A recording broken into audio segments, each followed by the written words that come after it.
చేషిన and ఇందులో ఏంటంటే మీరు ఒకవేళ ఏమైనా లాగిన్ అవ్వకపోయి ఉంటే గనక ఇక్కడ ఉంటుంది. ఇక్కడ క్లిక్ చేసి మీరు మీ గూగుల్ మీద క్లిక్ చేసి గూగుల్ అని ఉంటుంది. దాని మీద క్లిక్ చేసినట్టయితే మీరు ఆటోమేటిక్‌గా లాగిన్ అయిపోతారు.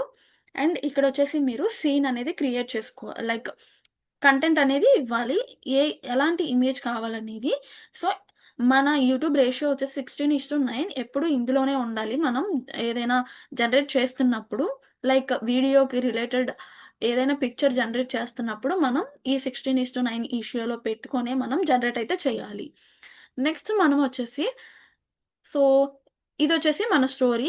స్టోరీలో ఫస్ట్ సీన్ యొక్క ఇమేజ్ ప్రాంప్ట్ అయితే నేను తీసుకుంటున్నాను. సో, ఇదొచ్చేసి ఇమేజ్ ప్రాంప్ట్. ఫస్ట్ సీన్ యొక్క ఇమేజ్ ప్రాంప్ట్‌ని నేను ఇప్పుడు ఇక్కడ ఇస్తున్నాను సేమ్. సో, ఇదైతే ఫస్ట్ సీన్ యొక్క ఇమేజ్ ప్రాంప్ట్ అండ్ చూడండి ఇప్పుడు నేను జనరేట్ చేస్తాను.